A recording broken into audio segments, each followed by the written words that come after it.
안녕하십니까. 여러분의 저녁 시간에 보탬이 되는 뉴스 플러스입니다.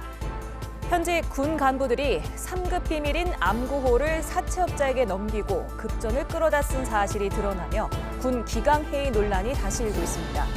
그런가 하면 동거녀를 살해하고 베란다에 시멘트로 암 매장한 50대가 16년 만에 발각돼 구속됐는데요. 잠시 뒤 이슈 플러스에서 짚어보겠습니다. 먼저 오늘의 주요 뉴스부터 정리해드립니다. 윤석열 대통령과 국민의힘 지도부의 만찬이 하루 앞으로 다가온 가운데 대통령실이 한동훈 대표의 독대 요청을 사실상 거부했습니다. 한 대표는 이번에 어렵다면 조속한 시일 내에 만나야 한다고 밝혔습니다. 역대급 가을 폭우가 내린 남부와 충청에는 날이 개면서 처참한 피해 흔적이 드러났습니다. 본격적인 복구 작업은 아직 엄두도 내지 못하면서 농민들의 시름이 커지고 있습니다. 배춧값 고공행진이 이어지면서 할인을 해도 포기당 가격이 10,000원에 육박하고 있습니다. 정부는 다음 달 중순쯤 가격이 안정될 것으로 내다봤지만 날씨가 변수로 꼽힙니다. 이달 초부터 일을 시작한 필리핀 가사관리사 2명이 연락을 끊고 잠적했습니다. 다른 외국인 노동자보다 급여가 적어 불법 취업 가능성도 제기됩니다. 경남 거제의 주택에서 16년 전 살해된 여성 시신이 시멘트 구조물에서 발견됐습니다. 경찰은 당시 동거하던 남성을 범인으로 체포했습니다. 예년보다 늦게 선선한 가을로 접어든 가운데 당분간 한낮에는 30도 가까이 오르는 지역도 있겠습니다. 이번 달 말 설악산을 시작으로 단풍이 물들겠습니다.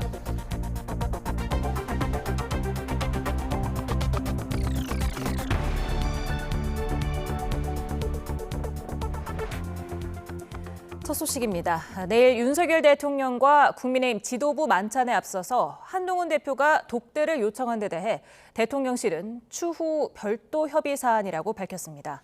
내일 만찬은 신임 지도부를 격려하는 자리라는 건데 사실상 독대를 거부한 것으로 보입니다.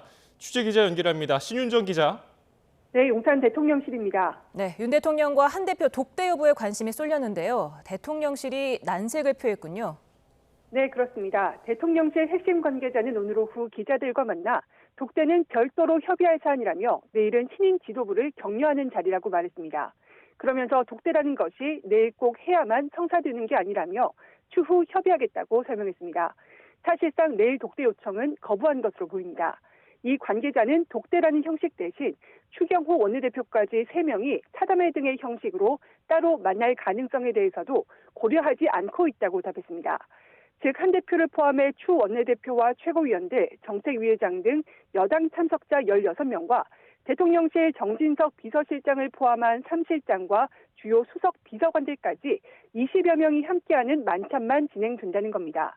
앞서 한 대표의 독대 요청이 언론에 먼저 나온 데 대해 대통령실에서는 불편함을 드러낸 만큼 이런 부분이 독대 거부 결정에 영향을 미친 게 아니냐는 지적도 나오고 있습니다.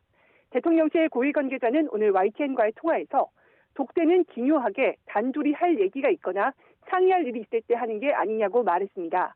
그러면서 이를 언론에 공개적으로 말해서 독대를 받을 건지 말 건지 하는 식으로 하는 게 맞느냐며 대통령을 대하는 올바른 자세는 아닌 것 같다고 덧붙였습니다. 대통령실은 내일 만찬에서 김건희 여사나 최상병 특검법 같은 현안을 언급할지에 대해서는 당 지도부가 완성된 이후에 하는 상임연대 성격이 좀 더 강하다고 설명했습니다. 이어 의대 증원 문제와 관련해서는 25학년도 의대 증원은 입시가 시작돼서 백지화는 불가능한 사안이란 입장을 반복하면서 여야 의정 협의체의 조속한 가동을 위해 의료계 설득에 당정이 같은 마음으로 협력하고 있다고 말했습니다. 지금까지 용산 대통령실에서 YTN 신윤정입니다. 한동훈 대표의 독대 요청에 대통령실이 사실상 거부 의사를 나타내면서 만찬을 하루 앞둔 여권 내 분위기가 심상치 않습니다. 한 대표는 꼭 내일이 아니어도 조속한 시일 내에 봐야 한다고 거듭 강조했는데 우려했던 대로 빈손 만찬이 되는 거 아니냐는 목소리도 나옵니다. 국회 취재기자 연결합니다. 박정현 기자. 네, 국회입니다. 네, 내일 만찬에 독대는 사실상 물 건너간 분위기인데요. 여권 상황 어떻습니까? 네, 대통령실이 사실상 독대 거부 의사를 밝혔다는 보도가 나온 뒤 한동훈 대표는 조금 전 기자들과 만나 간단히 입장을 밝혔습니다. 공개적으로 말하기 어려운 중요한 사안들이 있다고 생각해 독대를 요청했던 거라며 이번이 아니더라도 조속한 시일 내에 만나야 한다고 강조했습니다. 또 언론 보도 외에 대통령실에서 별도로 연락을 받은 건 없다고 부연했습니다. 사실상 독대가 어려워진 만큼 이번 만찬에서 성과를 기대하기는 어렵지 않겠느냐는 관측도 나오는데요. 한 대표가 독대를 요청했던 배경 역시 여러 명이 배석한 식사 자리에선 예민한 현안을 두고 본격적 대화가 어렵지 않겠냐는 취지였습니다.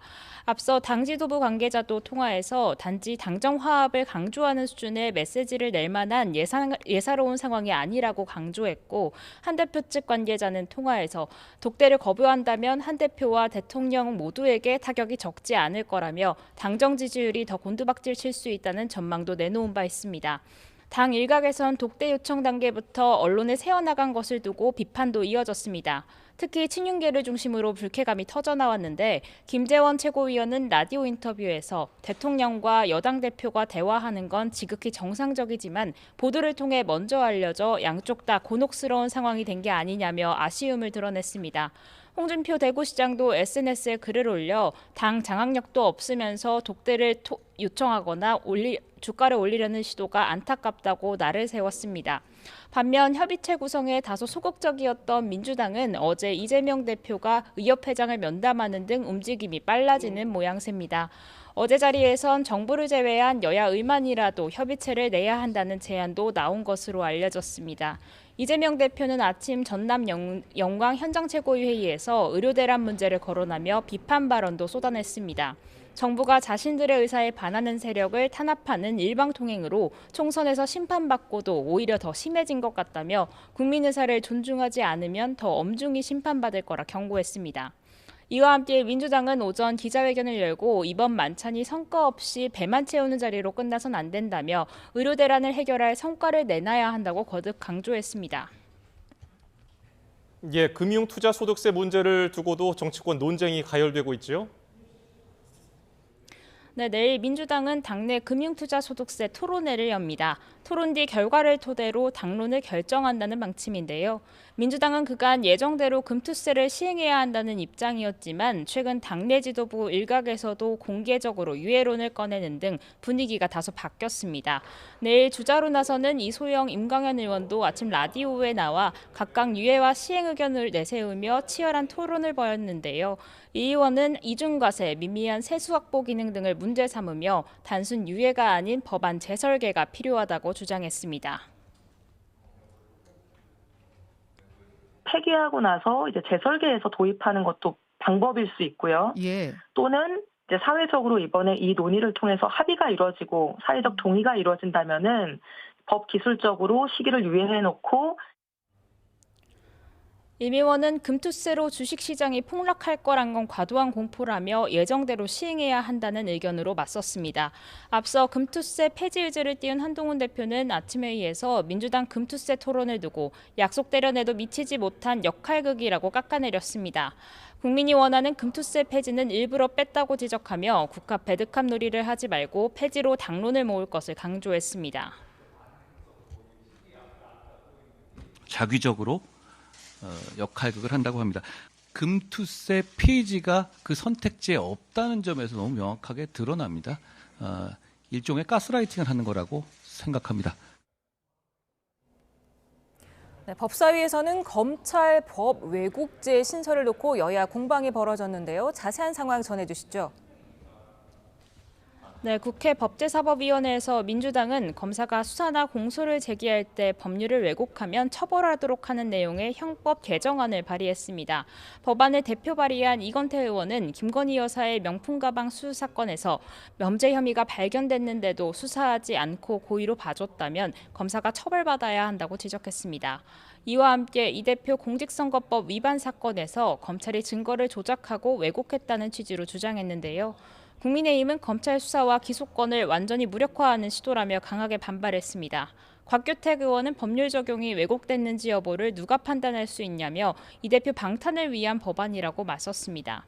민주당은 또 이재명 대표 대북 송금 의혹을 수사한 수원지검 박상용 검사 탄핵소추 청문회를 다음 달 2일 열기로 의결했습니다. 국민의힘은 민주당이 부끄러운 줄도 모르고 검사 보복에만 열중하고 있다고 비판했습니다. 지금까지 국회에서 YTN 박정현입니다. 지난 주말 경남 지역에 기록적인 비가 내렸습니다. 창원은 하루에만 400mm 가까이 내려 1일 강수량 기록을 갈아치웠는데요. 완전 복구까지 다소 시간이 걸릴 전망입니다. 박종혁 기자가 보도합니다. 이례적인 가을 폭우에 세계유산 일부가 무너져 내렸습니다. 세계유산으로 등재된 7개 가야 고분군 가운데 하나인 김해 대성동 고분군. 가로 12m, 세로 8m 정도의 고분군 사면이 칼로 자른 듯 무너져 내린 겁니다. 국가유산청에 상황을 보고한 김해시는 집안이 안전하게 마르고 나면 사고 원인을 규명한 뒤 복구할 계획입니다. 토사하고 절개면을 기초적인 조사하고 그다음에 국가유산청의 허가를 받아서 발굴 조사를 실시하고 그 결과에 따라서 세밀한 복구 계획을.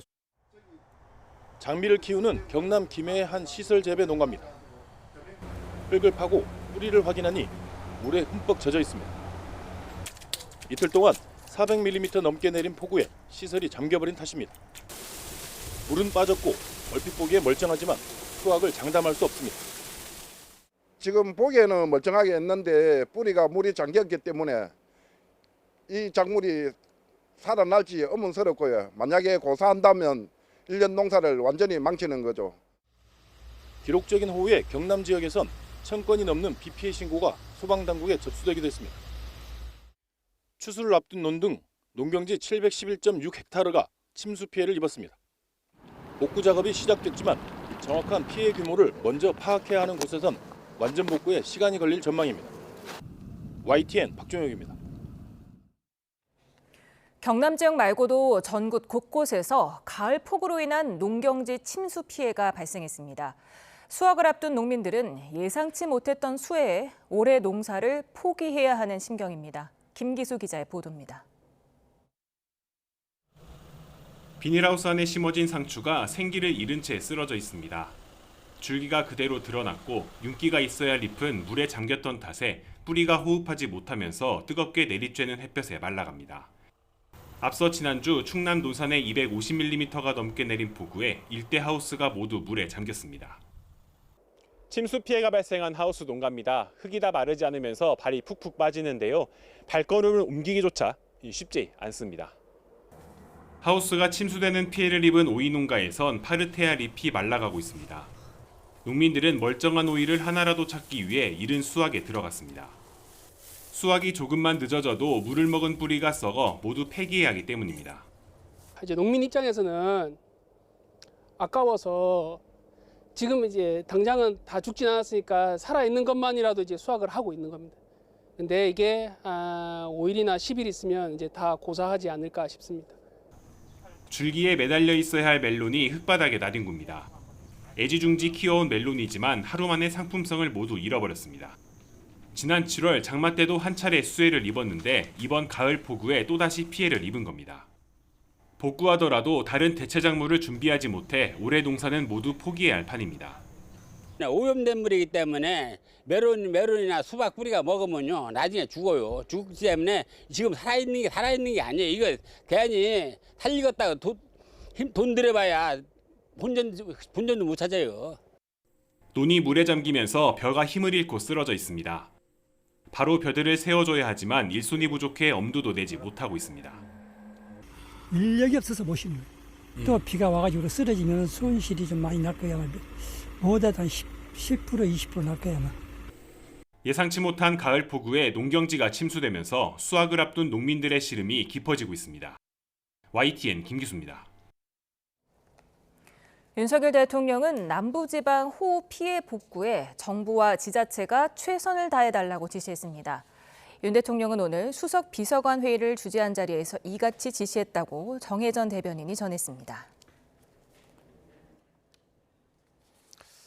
정부가 전기요금을 산정하는 요소 중 하나인 연료비 조정 요금을 동결하면서 4분기 전기요금은 일단 지금 수준에서 유지됩니다. 다만 한전의 적자 구조에 따라서 전력량 요금 등 다른 요소에서 전기 요금이 오를 가능성은 여전히 열려 있습니다. 최하영 기자입니다. 정부는 올해 4분기 전기요금을 지금 수준으로 일단 유지하기로 했습니다. 전기요금은 기본요금과 전력량요금, 기후 환경요금, 연료비 조정요금으로 구성되는데 연료비 조정요금을 킬로와트시당 5원으로 동결했습니다. 연료비 조정요금은 단기 에너지 가격의 흐름을 반영하기 위한 것으로 매분기 직전 석 달 동안의 연료비 변동을 플러스 마이너스 5원 범위에서 결정합니다. 이에 한전은 연료비 변동 상황을 고려해 연료비 조정 단가를 킬로와트시당 5원 내려야 한다고 했지만 산업통상자원부는 한전의 재무 상황이 심각한 점 등을 고려해 동결을 통보했습니다. 한전은 지난 2021년부터 지난해까지 전기를 원가 이하로 팔아 43조 원대 누적 적자를 안고 있습니다. 이 때문에 산업부는 폭염이 끝나면 최대한 이른 시일 안에 전기요금을 정상화하겠다고 예고했습니다. 올해 안에 전력량 요금 등 다른 요소를 인상할 가능성은 여전히 열려 있는 겁니다. 계속 적자가 커지게 되면 한전이 전기를 사올 돈이 없게 되고 그렇게 되면 이제 정전이 발생할 수 있거든요. 그러면 그게 국민 부담으로 가게 되고 다만 물가당국인 기획재정부는 신중한 모습입니다. 최상목 경제부총리 겸 기획재정부 장관은 현 정부 들어 전기요금이 50% 정도 인상됐다며 국민의 부담이 얼마나 늘었는지에 대한 판단이 중요하다고 말했습니다. 또 가스요금의 상하수도 요금까지 공공요금이 줄줄이 오르고 있는 점도 전기료 인상에 부담이 되고 있습니다. YTN 최하영입니다. 고금리와 전세 사기 여파로 하락세를 이어오던 서울 오피스텔 매매가가 지난달 2년 만에 처음 상승했습니다. 한국부동산원 통계를 보면 2022년 8월 이후 23개월간 하락했던 서울 오피스텔 매매 가격 지수가 지난 7월 보합을 이룬 데 이어서 8월에는 전달보다 0.03% 오른 것으로 나타났습니다. 최근 서울 아파트값이 계속 오르면서 역세권을 중심으로 상대적으로 저렴한 오피스텔을 찾는 수요가 늘어난 것으로 분석됩니다. 이달 초에 시작된 외국인 가사관리사 시범 사업에 참여하고 있는 필리핀인 2명이 잠적했습니다. 일부러 연락을 끊은 것으로 보이는데 불법 취업 가능성이 제기됩니다. 홍선기 기자입니다. 지난달 입국한 필리핀 가사관리사 100명은 국내 정착에 필요한 교육을 마치고 이달 초부터 각 가정에서 일을 시작했습니다. 그런데 시범 사업 시작 한 달도 되지 않아 2명이 연락을 끊고 잠적하는 일이 벌어졌습니다. 지난 15일 추석 연휴를 맞아 숙소를 나간 뒤 아직 돌아오지 않은 겁니다. 한 명은 아예 휴대전화를 두고 나갔고 다른 한 명은 전화기를 꺼놓아 연락조차 닿지 않는 것으로 전해졌습니다. 가사 서비스 제공기관 측은 지난 18일 이들이 복귀하지 않자 서울시와 고용노동부에 관련 내용을 통보했습니다. 서울시는 이들이 조속히 복귀하도록 필리핀 현지 가족들에 연락해 설득을 요청하고 있다고 밝혔습니다. 잠적한 필리핀 가사관리사들이 끝내 돌아오지 않으면 불법 체류자 신분으로 전환됩니다. 업계에서는 서비스 제공기관 내부 사정으로 첫 달 급여가 늦어진 점이 이들의 이탈에 영향을 준 것으로 보고 있습니다. 또 최저임금을 보장받고 있지만 다른 제조업에 취업한 외국인 노동자보다 급여가 적어 불법 취업을 선택했을 가능성도 점쳐집니다. 정부와 서울시는 필리핀 대사관에 상황을 공유하고 남은 가사관리사들이 동요하지 않도록 안내와 교육 등 협조를 요청했습니다. 이와 함께 월급제를 주급제로 바꾸는 방안 등 근무 환경 개선 방안을 적극 추진해 나가기로 했습니다. YTN 홍성기입니다. 지난주 인터넷에 오늘 저녁 야탐역에서 흉기 난동을 부리겠다는 예고글이 올라와 경찰이 엿새째 수사를 이어가고 있는데요. 만약의 상황에 대비해서 경찰이 집중 순찰을 이어가고 있지만 시민들은 불안함을 호소했습니다. 취재기자 연결해서 자세한 소식 들어봅니다. 배민혁 기자. 네, 배민혁입니다. 네, 지금 예고한 시점은 지났는데요. 야탐역 분위기 어떻습니까? 네, 지금도 야탐역 인근에서는 경찰들의 순찰이 계속되고 있는데요. 현재까지 특이한 상황은 없는 것으로 파악됐습니다. 경찰은 총을 든 특공대원에 장갑차까지 배치하면서 대응 태세를 갖췄는데요. 주변 시민들은 이런 상황 자체에 대한 불안함을 호소하기도 했습니다. 이야기 직접 들어보겠습니다. 많이 불안하거든요. 저희 같은 경우는 또 옷이 다 오픈이 돼 있잖아요. 그래서 갑자기 와서 찌르면 도망갈 것도 없고 좀 많이 불안하고 심리적으로도 좀 안정이 안 돼요. 야탐역에서 흉기 난동을 부리겠다는 글이 인터넷 익명 커뮤니티에 올라온 건 지난 18일입니다. 작성자는 23일, 그러니까 오늘 저녁 6시에 야탐역 인근에서 자신의 지인에게 흉기를 휘두르겠다고 예고했습니다.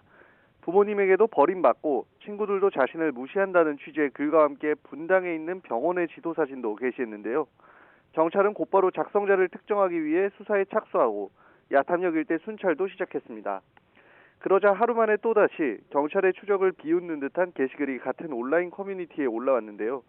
경찰차가 오는 등 자신을 찾으려 노력한다며 지금도 야탐역에 있으니 열심히 찾아보라는 내용이었습니다. 경찰은 해당 글에 대한 삭제와 접속 차단 조치를 하고 압수수색 영장을 발부받아 용의자 특정을 위한 각종 자료를 확보한 것으로 파악됐습니다. 경찰은 아직 용의자를 특정하지는 못했지만 수사 범위를 좁혀가고 있다며 최대한 빠르게 검거하는 것을 목표로 하고 있다고 설명했습니다. 경찰은 지금도 순찰 활동을 하고 있는데요.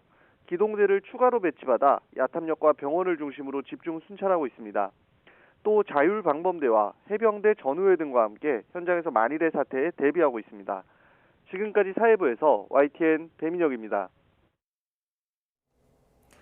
동거하던 여성을 살해한 뒤 시신을 은닉했던 남성이 범행 16년 만에 붙잡혔습니다. 그런가 하면은 최근 군 장교가 암구호를 담보로 대출을 받다가 적발된 사건이 알려지면서 군 보안 기강이 해이해졌다는 지적이 나오고 있습니다. 주요 사건 사고 소식을 백기종 공인탐정연구원장과 짚어봅니다. 어서 오세요. 네, 안녕하세요.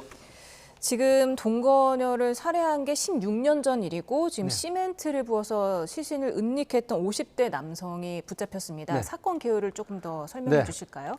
경남 거제에서 일어난 건데요. 2008년 10월 10일경으로 지금 경찰 조사는 나오고 있습니다. 예. 이때 이제 그 동거녀, 그러니까 한 3, 4년 정도 동거한 여성이었습니다. 이 여성과 이 말다툼을 했다고 경찰에서는 거제 경찰서에서는 진술을 했는데요. 사실은 이제 그 범행을 시인하고 둔기로 때리고 그다음에 주먹과 발길질 뭐 이런 형태로 했는데 결국 둔기간 살인으로 이게 이제 드러난 건데요. 그런데도 불구하고 이 피해자를 본인이 살고 있는 오피스텔 옥탑방 옆에 베란다에다가 이 세면을 구성해 놓고 캐리어 가방에 넣어서 이 시신을 은폐한 이후에 그 다음에 이제 그곳에서 8년간 본인이 아무렇지 않게 생활을 하다가 2016년도에 경남 양산 쪽으로 이사 간 걸로 그런 범행을 한 사람으로 밝혀졌습니다. 예, 무려 16년 만에 드러났단 말이죠. 네. 왜 이렇게 오랜 기간 발견되지 못했을까요? 사실은 2016년도에 먼저는 이제 말씀을 드리면 2011년도에 이 가족과 별로 교류가 없는 피해자가 이제 그 연락이 안 되니까 3년 후에 신고를 하게 됩니다. 예. 2008년도인데 2011년도에 실종 신고를 하게 되죠. 그런데 이 남성, 그 주거지에 살고 있던 남성은 참고인 조사를 받았죠. 그런데 뭐 사체가 있다거나 아니면 범행 도구라든가 범행 어떤 동기라든가 이런 게 일치 없고 본인이 같이 그 동거를 하다가 헤어져서 지금은 내가 실종된 상태이고 자기도 모른다 이렇게 얘기를 해버린 거예요. 예. 그러니까 경찰에서는 확실한 단서라든가 범행 동기라든가 범행 도구 증명력이 없기 때문에 참고인으로 끝난 상태에서 장기 미제 처리를 할 수밖에 없었던 건데 결국은 8월 달에 지난 8월 달에 이 집 주인이 누수 방지 공사를 하다가 옥탑방 그 옆에 있는 베란다에서 이 시멘트를 부수니까 그 안에 가방 속에 들어있는 피해 시신을 발견했는데 바로 밀랍형으로 발견이 됐는데 다행히 시신이 밀랍형이 돼서 지문이 현출이 된 걸로 해서 수사가 급속도로 빨리 진행이 된 걸로 이렇게 알려지고 있습니다. 이게 지금 피해자 실종 신고가 네. 피해일로부터 한 3년이 있다가 그렇습니다. 이루어졌다면서요? 네. 왜 이렇게 늦어졌습니까? 사실은 이제 앞에 제가 말씀을 드렸지만은 이 피해자가 가족들하고 주기적으로 연락을 하거나 오고 가는 왕래가 있었으면은 이게 실종 신고라는 걸 금방 알게 됐지 않습니까? 그럼에도 불구하고 그 당시 30대 있던 여성은 가족들이나 친인척들하고 교류가 거의 없었던 걸로 알려집니다. 경찰 조사 결과.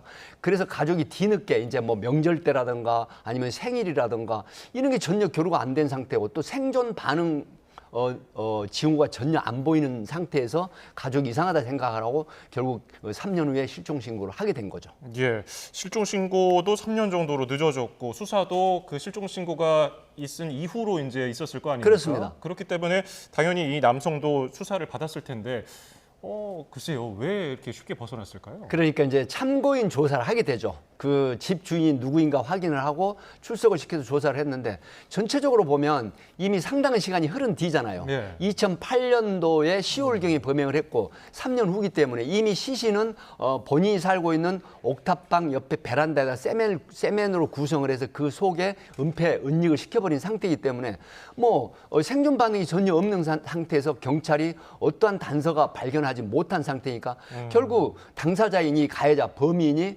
사실은 동거를 하다가 헤어졌는데 지금 자기도 전혀 소식을 알 수 없다라고 하니까 더 이상 수사 진전이 안 된 상태에서 장기 미제가 될 수밖에 없었던 거죠. 이 남성은 범행을 저지르고 해당 집에서 지금 8년 살다가 이사를 갔지 않겠습니까? 이사를 안 갔다면 여태까지 살았다면 또 계속 발견되지 않았을 거 아니겠습니까? 왜 이사를 사실은 갔나요? 이제 2008년도에 범행을 하고 2016년도에 이사를 갔거든요. 그럼 2016년도 이후에는 이제 집 주인이 창고나 빈집으로 그냥 뒀던 상태인데 만약에 지금까지 이 가해자 범인이 살고 있었다라고 하면 발견이 안 될 가능성이 있죠. 예를 들어서 집주인이 누수 방지 공사를 하겠다라고 하면 내가 살고 있으니까 내가 알아서 하겠다라고 하면 집주인으로서는 정말 고맙죠. 그렇기 때문에 이 범행 사실이 지금까지도 밝혀지지 않았을 가능성이 굉장히 높다. 다만 범인이 2016년도에 이사를 가고 그 비워놓은 상태에서 이 누수방지 공사를 하는 집 주인에 의거해서 발견이 됐다. 그래가지고 이 가해자인 범인이 발견이 된 걸로 이렇게 확인이 된 겁니다. 예. 마약 투약으로 구속이 되면서 이렇게 집에서 살지 못하게 된 건 아닌가요? 아닙니다. 이제 사실은 그 수사가 시작이 돼서 이 범인이 소위 말하는 밀랍형으로 발견된 이 피해자를 부검을 의뢰를 했습니다. 그러니까 이제 국립과학수사연구원에서 둔기에 의한 이 살해로 밝혀졌죠. 그래서 결국은 추적을 하다가 경남 양산에 있는 이 옛날에 이미 참고인 조사를 받았던 사람에 대한 범죄 사실을 추궁을 하고 그다음에 필로폰 관련한 이 상태에서 이제 구속을 같이 한 상태에서 조사를 해가지고 결국 모든 범행 사실을 시인을 한 걸로 이렇게 범행 사실이 드러난 거죠. 이게 16년이 지났기 때문에 혹시나 공소시효가 지나지 않았을까 이런 의문도 있는데 어떻습니까? 네, 살인죄 공소시효는 최초의 15년. 그 이후 25년형으로 늘었다가 그다음에 혹시 이제 두 앵커분께서 이 1999년도에 김태환 군 6세 황산 테러 사건 아시죠? 이 사건 때문에 결국은 이 법에 이제 계류가 되면서 이 살인죄 공소시효가 있어서는 안 되겠다 그래가지고 2015년도에 이 공소시효 폐지가 7월달에 됐습니다. 그래서 지금은 이 살인 사건, 그러니까 예전에 이 공소시효가 폐지되기 전에 공소시효가 완성된 범죄는 처벌할 수가 없지만 그 이후에 이제 이 결정이 된 이런 범죄에 대해서는 공소시효가 폐지돼서 이 범행, 이 거제에 있는 이 범인도 이 살인죄로 처벌을 할 수가 있는 것이죠. 사체 은닉죄는 공소시효가 지났죠? 네, 7년 이하 징역인데 이미 공소시효가 지났죠. 그러니까 사체 은닉에 대해서는 살인과 사체 은닉이 있었는데 사체 은닉은 공소시효가 지났기 때문에 처벌하지 않습니다. 하지만 살인 사건은 공소시효가 폐지됐기 때문에 그대로 처벌을 할 수가 있고 5년 이상 사형 무기징역형까지 가능하기 때문에 이 범죄로 이 중한 처벌을 받을 가능성이 높다 이렇게 봅니다. 그렇군요. 자, 다음 주제도 살펴보겠습니다.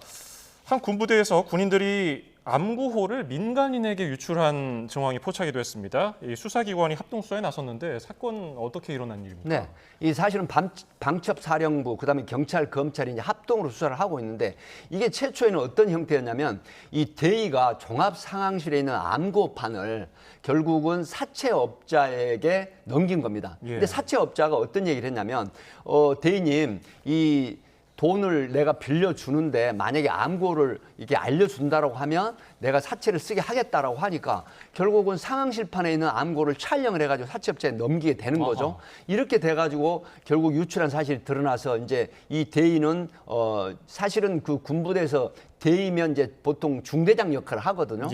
그런데 이 사람이 이런 어떤 기밀 유출을 함으로 해서 징역형의 집행유예를 선고받은 상태가 이제 확인이 되면서 결국 암구호가 외부로 유출됐다는 단서가 되면서 이 수사가 시작이 된 것이죠. 네, 지금 뭐 군대 다녀오신 분들은 다 알겠지만 잘 모르는 분들이 있으니까 암고가 무엇이고 얼마나 중요한 건지 좀 설명을 해주시죠. 네, 이제 말씀하셨지만 암고라고 하는 부분은 어떤 보안이 유지되는 부대 조직원끼리만 전달을 받는 겁니다. 예를 들어서 적이 침투를 할 때 암고를 정해놓지 않으면 미리 어떤 단어를 정해놓고 예를 들어서 너구리 그러면 상대방이 너구리 대답을 하면 아군이라는 게 확인이 되잖아요. 그래서 통과를 시키거나 경계를 푸는데 그렇지 않은 경우에는 적이 암고를 모를 때는 예를 들어서 이제 경고를 하고 사살을 하거나 체포를 할 수가 있는 이런 형태이기 때문에 이 군사시설 내에 침투를 막는 굉장히 중요한 요소이고 만약에 암고가 유출이 됐을 때는 어떤 중요한 군 시설이 뚫려버리는 보안이 뚫리는 형태가 되기 때문에 예를 들어 적군이 침투를 해가지고 암고 대고 들어와가지고 이 군사 시설 중요한 시설을 폭발한다거나 아니면 아군을 상당히 다량으로 살상을 할 수 있는 정말 무시무시한 그런 어떤 3급 기밀이라고 볼 수가 있겠습니다. 예. 근데 조금 이해가 안 가는 부분이 돈을 사채업자가 이 군인에게 빌려주면서 암고를 담보로 받았단 말이죠. 네. 선뜻 이해가 안 가는데요. 그러니까 이제 이런 부분이 지금 수사를 하고 있는데 사채업자가 이 군시설, 소위 군사 내에서 통용이 되는 암고를 다른 조직이나 다른 어떤 북한 쪽에다가 넘겨버리면 이게 거대한 피해가 군에 이제 일어나고 보안이 뚫리는 상황이기 때문에 이런 목적으로 암고를 제공받고 돈을 빌려준 게 아닌가 하는 그런 생각도 들기 때문에 이 부분에 대해서는 방첩사령부나 경찰, 검찰에서 합동으로 지금 수사를 하고 있다고 합니다. 사채업자가 근데 이걸 왜 가져갔는지가 좀 이해가 안 갑니다. 뭐 현재까지 파악된 바로는 이를 이용해서 군부대에 출입한 정황은 아직까지는 나온 게 없다고 합니다만 그래도 이제 군과 검경이 입수한 동기가 좀 미심쩍다 이렇게 보는 것 같아요. 네, 그래서 이제 이 부분에 대한 수사를 상당히 치밀하게 지금 심층 수사를 하고 있다라고 하는 거죠. 왜 그러냐면 이 사채업자의 이제 디지털 포렌식, 소위 휴대전화를 압수해서 지금 디지털 포렌식 수사를 하고 있거든요. 이 디지털 포렌식 이라고 하는 부분은 이 전화가 만약에 3년이든 5년이든 소지만 하고 있는 상태에서 디지털 포렌식을 하면 모든 그 안에 담겨져 있는 이 메신저라든가 그다음에 어떤 워딩이나 사진이라든가 그다음에 상대방과의 통화 내역이 모두 드러나게 되거든요. 이렇게 됐을 때 만약에 북한이라든가 아니면 불순분자라든가 또 우리 국가나 군 시설을 이해할 수 있는 그런 어떤 사람들에게 불순한 사람들에게 넘어갈 수 있다. 이런 부분에 지금 디지털 포렌식을 수사를 하고 있기 때문에 아마 이 부분은 디지털 포렌식 조치가 끝나면은 이 사채업자의 목적이 드러날 가능성이 높다. 이렇게 봅니다. 예, 지금 원장님이 육군 발전 자문위원이기 때문에 네네. 관련해서 또 자세히 또 여쭤보면은 군인들에게는 암고가 너무나 익숙합니다. 네. 하루에 한 번씩 경계 근무 갈 때 꼭 확인을 하고 그리고 또 수화를 할 때 분명히 해야 되기 때문에 너무 익숙하다 보니까 이게 별거 아니라고 생각할 수 있어요. 그 유출된 사례가 좀 있더라고요. 정말 그 어처구니 없는 건 이건 뭐냐면 상당히 매너리즘에 빠져버린 형태다. 그리고 이 군사기밀보호법이라는 굉장히 엄중한 법을 너무 지금 그 경시했다라고 하는 부분인데 예를 들어 주민신고용 전화로 이제 걸려오면서 이 전화에다가 소대장이라고 하니까 암고를 알려줘 버립니다. 그것도 여자친구. 소위 말하면은 이제 그 암고에 대해서 잘 잊어버리니까 이거를 새겨놓기 위해서 여자친구하고 이 소위 말하면 통화 내역 하는데 우리 카톡 같은 이런 데다가 지금 올려놓는 상태. 그러니까 이게 쉽게 외로 유출이 돼버리는 외부로 유출이 되는 상황이 돼버리거든요.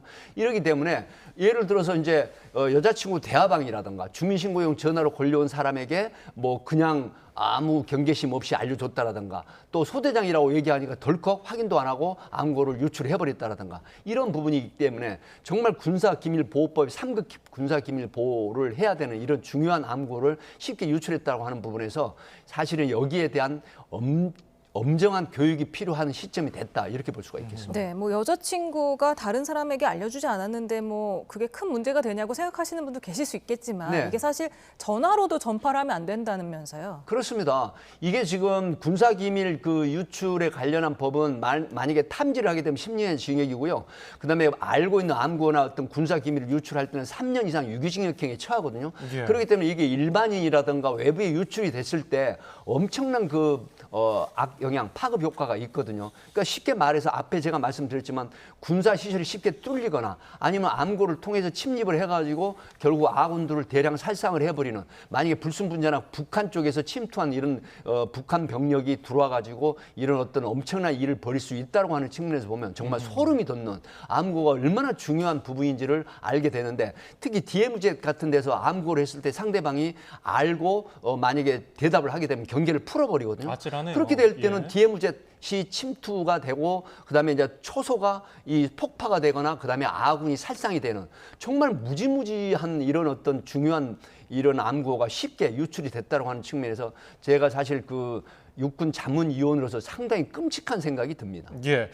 암고가 3급 비밀이라는 걸 처음 한 분들 계실 것 같아요. 네. 3급 정도면 어느 정도 사실 제가 군내에 있을 때 1급 비밀을 가지고 있었는데 3급이라고 하는 부분은 예를 들어서 대비부터 위쪽인데, 이 지금 상급으로 정해놓은 이 기밀이 유출됐을 때 아군 군사 시설이라든가 아군에게 상당히 중대한 피해를 줄 수가 있다라고 우려되는 이런 형태거든요. 예. 그렇기 때문에 상급으로 분류해놓고 이 사실은 군사기밀보호법으로 보호를 하고 있는 것이죠. 예.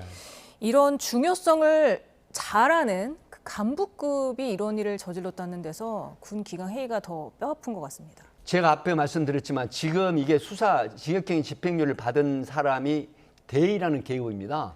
대위라는 계급은 일선 군에서 이 중대장 역할을 하는, 그리고 애아 부대에서는 소위 말하면 가장 역할을 하는 부분이거든요. 예. 이런 사람이 이 어떤 그 가상 자산 투자를 해서 실패를 했다고 해가지고 이 사채업자가 제안을 하니까 이걸 상황실의 암고판을 촬영을 해서 사채업자에게 넘겨줬다라고 하는 이 부분들, 그리고 이에 걸쳐서 100만 원의 이 사채를 빌렸었다라고 하는 어처구니 없는 결과가 수사 결과 드러났는데, 정말 고급 장교라고 할 수 있는 대위라는 계급을 가지고 있는 이 장교가 국가관이라든가 투철한 직업관에서 벗어나는 이런 어떤 행태를 했다는 것이 너무 놀랍고, 지금 군 내 기강이 정말로 이게 무너질 때는 무너진 게 아니냐는 일부 우려가 있다. 그래서 여기에 대한 철저한 교육과 이 방심을 금물시키는 이런 교육이 필요하다, 이런 생각이 듭니다. 예, 개인의 도덕성에 의존하는 뭐 그런 교육보다는 어떤 시스템적으로 보완책이 마련되지 않을까요? 그 장애께서 이제 좋은 지적을 해주셨는데, 사실은 이 통상적으로 그 통용되는 암고가 쉽게 말을 하면 앞에 제가 말씀드린 것처럼 매너리즘에 의한 가벼운 생각을 할 수가 있거든요. 예. 그러나 이 암고가 유출이 됐을 때 엄청난 후폭풍 내지는 군사시설이라든가 아군에 대한 피해가 크다라고 하는 이런 부분들을 반복해서 교육이나 이 교양을 시켜야 되는데, 아마 이런 부분들이 일상적으로 통용이 되니까 이 군 지휘관들이 여기에 대한 교육이라든가 교양을 소홀히 하는 게 있지 않는가 하는 그런 우려가 들어서 상당히 이 걱정이 되는 부분입니다. 예. 수사당국은 조만간 군사기밀보호법 위반으로 이들을 기소할 예정인데 예상되는 처벌 수위는 어떻습니까? 사실 제가 앞에 말씀드렸지만 탐지를 하는 경우는 10년 이하 징역이고요. 군사기밀보호법에 보면 딱 정해져 있는데, 만약에 군사기밀로 이 분류된 것을 유출했을 때는 3년 이상 유기징역. 이 정말 중한 처벌로 이루어져 있고, 이 군 형법은 단심제이기 때문에 굉장히 큰 처벌을 받을 가능성이 높다, 이렇게 봅니다. 예. 자, 다음 주제도 살펴보겠습니다. 첫 직장에서 만난 상사에게 직장 내 괴롭힘을 당하다가 숨진 25 청년의 죽음이 업무상 재해로 인정이 된 사건입니다. 이게 어느 정도 범위를 넘어선 괴롭힘이라고 본 건데 어떤 사건입니까? 사실 그렇습니다. 25세 된 청년이 사실은 강원도에 있는 이 제조업체 5인 미만의 이제 직장인데, 41세 된 직장 상사가 계속해서 이 직장 내 괴롭힘을 이제 줍니다. 뭐 협박을 하거나 폭행을 하거나 수십 회에 걸쳐서 이제 이런 걸 했어요. 결국은 이 극단적인 선택을 해버립니다. 이렇게 됐는데, 이 피해자 형, 25세 된 극단적 선택을 한 근로자의 형이 이 죽음에 대해서 이제 미스터리하다고 생각을 하고, 혹여 내 동생이 혹시 휴대폰에 어떤 증거가 있지 않을까 싶어가지고 휴대폰에 녹음 파일을 열어보니까 그 녹음 파일에 근무했던 직장 상사, 41세 된 직장 상사의 폭언, 협박, 폭행이 이 녹음 파일에 드러나게 돼서 결국은 이게 세상에 알려지게 되고 이 구속이 되기도 한 사건입니다. 내용이 정말 끔찍하더라고요. 이렇게 녹음을 해둔 증거가 많은데 왜 신고를 하지 못했을까요? 사실은 이제 신고를 한다는 게 쉽지 않은 부분이 어떤 거냐면 그 직장에서 신고를 하게 되면은 지금 그 깨어있는 사람들은 바로 이제 고발을 하거나 신고를 하는 거죠. 하지만 신고를 했을 때 그동안에 예속화된 어떤 심리적인 불안감이라든가 또 직장에 잃을 수 있다라고 하는 이런 우려가 있거든요. 그렇기 때문에 쉽게 신고를 하지 못하는데 정말 이 부분을 이제 깨어치고 어떤 그 혁신적인 생각을 해야 됩니다. 내가 이 근로기준법상에 보면 직장 내 괴롭힘은 반드시 업주라든가 사업주가 신고를 하게 돼 있고 또 당사자가 신고를 해야 되는 이런 형태이기 때문에 본인이 이런 신고를 하지 않고 혼자 끙끙 앓다가 결국 가족이나 주변에게 알리지도 않은 상태에서 극단적인 선택을 해버리는 이런 부분이 너무 안타까운데 지금은 이런 어떤 방송을 통해서라든가 여러 가지 어떤 부분을 통해서 이런 인식을 해가지고 반드시 이런 수사기관에 신고를 하거나 노동청에 신고를 해서 가해자를 철저하게 처벌하는 이런 형태가 되게 해야 될 필요가 있다 이렇게 봅니다. 예. 지금 직장 상사는 협박, 폭행, 정보통신망법상 위반 혐의로 재판에 넘겨졌는데 네. 이게 망자가 이게 직접 신고를 하지 않았기 때문에 증거라든지 진술 같은 게 좀 부족할 것 같은데 어떤 식으로 수사가 이루어질까요? 네, 사실은 이제 이게 녹취에 이제 관련된 부분이 이제 유력한 증거로 채택이 되거든요. 예. 왜 그러냐면 당사자, 가해자하고 이 극단적인 선택을 한 피해자하고 녹취 파이기 때문에 이 부분은 움직일 수 없는 증거가 되고요. 예. 그다음에 이제 근무 일지라든가 시간, 장소라든가 이런 걸 소위 말하면 이제 대조를 하게 됩니다. 그리고 직장 내에 있는 이 참고인 조사라든가 이런 걸 통해서 결국은 이걸 확인하는데 문제는 이 부분 녹취 파일에 상당히 장기간 이게 보존이 돼 있었어요. 그렇기 때문에 이게 입증이 돼가지고 결국은 가해자가 이 처벌을 받는 형태가 되고 이 구속이 된 상태입니다. 이 회사가 그 작은 자동차 부품 회사라서 네. 직원이 5명도 네. 안 되더라고요. 그렇습니다. 이런 상황에서 다른 직원들이 이걸 몰랐을까? 그것도 의문입니다. 지금 방조 혐의가 있지 않을까요? 이혜진 앵커께서도 이제 말씀을 잘 하셨지만 5인 미만이라고 하면 거의 가족인 상태고 그다음에 직장 상사라고 하는 이 40대 상사가 굉장히 폭언이나 폭행을 많이 하고 굉장히 고압적이었다고 합니다. 그러니까 이거를 발설을 하거나 노출을 할 때 자기한테 불이익이 올까라고 하는 생각을 하게 되거든요. 그리고 또 직장을 잃을 수 있다라고 하는 이런 생각들이 있기 때문에 결국은 하지 못하게 되는데 정말 이런 부분들 제가 앞에 말씀드린 것처럼 이제 깨어있는 의식이나 혁신적인 생각을 해야 된다라는 것이죠. 사실 이 부분이 방조로 가지만 그렇다고 해서 이걸 이 신고를 하지 않았다고 해서 법적으로 방조죄를 처벌할 수 있는 상황은 아니기 때문에 이런 부분이 참 안타깝다는 생각이 드는 대목입니다. 아, 그러면 유족이 뭐 회사 대표라든지 누군가에게 손해배상 청구를 낸다고 하더라도 좀 이게 보상받기가 어렵습니까? 아닙니다. 이제 지금 가해자 40대 이 남성 직장 상사는 1심과 2심에서 유죄형을 받았고 대법원은 물론 그 항소나 상고를 해서 대법원 확정 판결이라고 있지 않다고 하더라도 이미 항소심까지 유죄 판결을 받았거든요. 그렇기 때문에 직장 대표에게는 이 민형사상의 책임을 물을 수가 있습니다. 그렇기 때문에 민사소송을 제기하게 되면 이 상당한 그에 걸맞는 손해배상을 보상을 받을 수 있다. 이렇게 예측이 됩니다. 지금 가해자가 말씀하신 대로 징역 2년 6개월을 네. 선고받았는데 지금 유족은 회사 대표 상대로 손해배상을 청구한 상황입니다. 어떤 보상을 받을 수 있겠습니까? 사실은 이제 민법상에도 그 본인이 소속돼 있는 직원의 행위로 인한 피해가 있을 때는 양벌 규정에 의한 민법상의 책임이 있거든요. 하기 때문에 이 부분은 이 25세 된 청년이 사망을 하게 된 게 바로 소속된 그 대표 밑에 부하 직원의 행위였잖아요. 예. 그렇기 때문에 이건 분명히 이 민사 법원에서 손해배상이 가능하다. 왜 그러냐면 항소심까지 유죄를 받았거든요. 그렇기 때문에 여기에 근거해서 민사상의 손해배상이 충분히 가능하다. 이렇게 분석을 할 수가 있겠습니다. 알겠습니다. 주요 사건 사고 소식 백기종 공인탐정연구원장과 짚어봤습니다. 고맙습니다. 네, 감사합니다.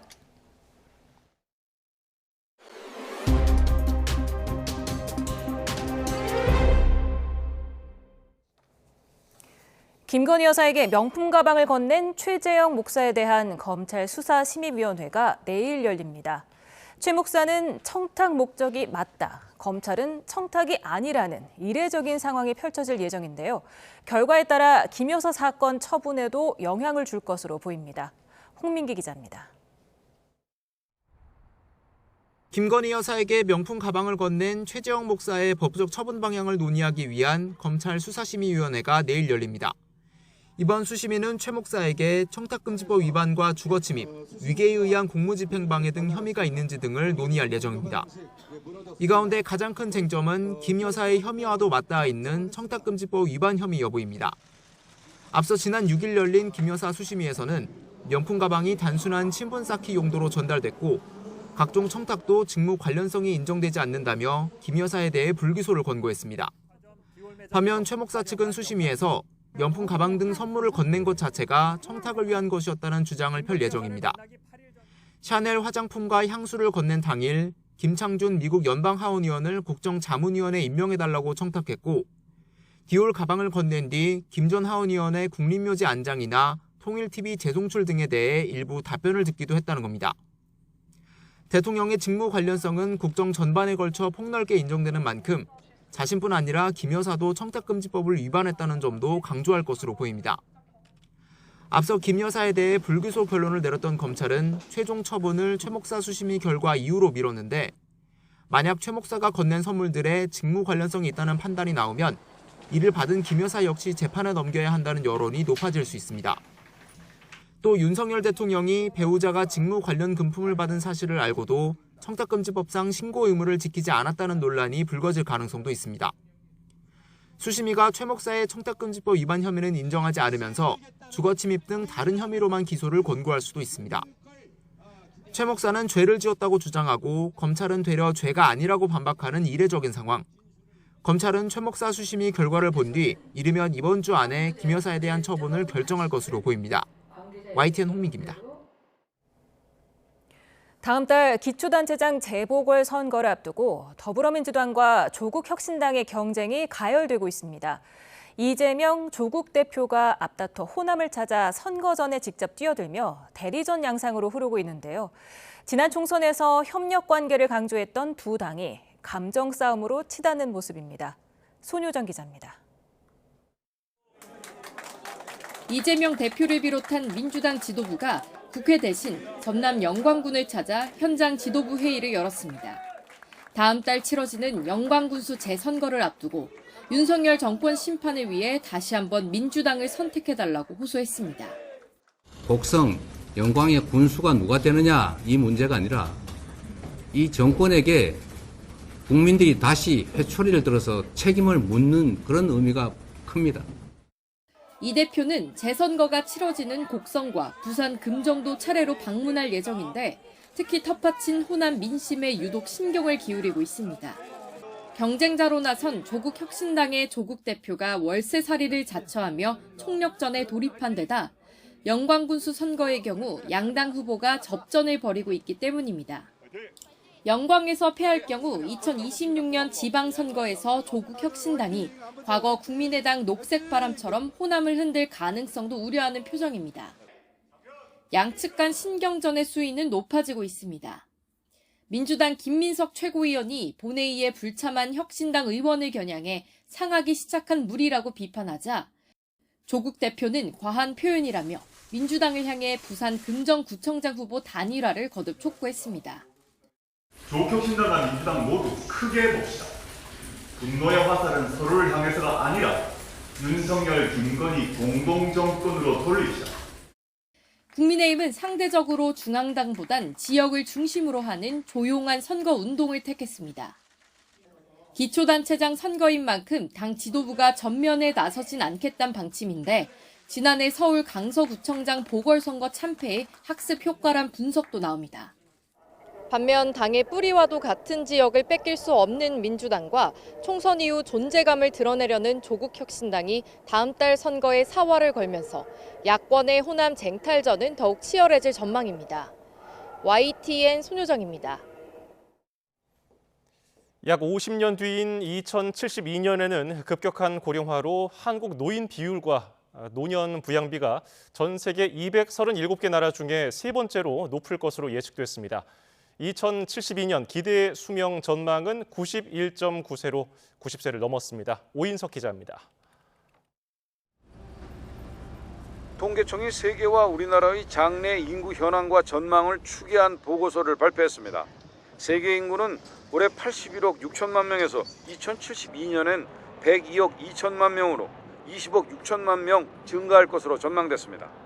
같은 기간 한국은 5,200만 명에서 1,600만 명 감소해 3,600만 명으로 줄어들 것으로 예측됐습니다. 세계 인구가 25% 증가할 때 한국 인구는 31% 감소하는 겁니다. 한국의 인구 순위는 올해 29위에서 2072년엔 59위로 30계단 떨어집니다. 남한과 북한을 합한 인구는 7,800만 명에서 5,900만 명으로 줄어들 것으로 예상됐습니다.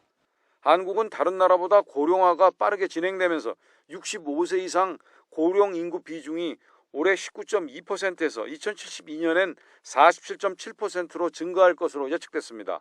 인구의 절반가량이 노인 인구가 되는 셈입니다. 고령 인구 구성비는 홍콩과 푸에르토리코에 이어 세계 3위 수준입니다. 생산 연령 인구 100명당 고령 인구 비율을 뜻하는 노년 부양비도 급격히 늘어납니다.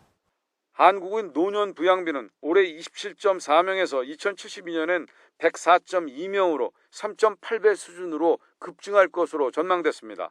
마찬가지로 홍콩과 푸에르토리코에 이어 세계 3위 수준입니다. 한국의 중위연령은 올해 46.1세에서 2072년 63.4세로 높아질 것으로 예측됐는데 유럽과 북아메리카보다 한참 높습니다. 2072년 합계 출산율은 1.08명으로 마카오에 이어 세계 꼴찌 수준을 계속 유지할 것으로 전망됐습니다. YTN 오인석입니다. 지난주에 서울에서 70대가 몰던 승용차가 햄버거 가게로 돌진한 일이 있었죠. 이 사고 운전자는 음주도 마약도 하지 않았는데요.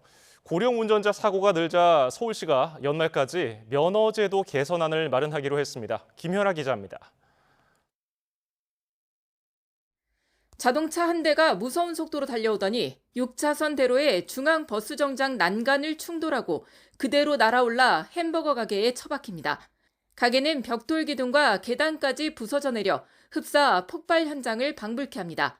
사고 차량 운전자는 70대 남성으로 음주나 마약 상태는 아니었습니다. 이 같은 고령 운전자 사고가 반복되면서 면허제 개선 논의도 빨라졌습니다. 이 고령 사회에 진입을 하게 되고 또 교통 환경도 복잡해졌고 이제는 좀 제도적으로 시스템적으로 발전된 정책을 좀 마련을 해봐야 되겠다. 현재 고령 운전자 면허 반납률은 2%대에 불과한데 고령 운전자는 내년 498만 명에서 2040년 1,300만 명 이상으로 3배 넘게 늘어납니다.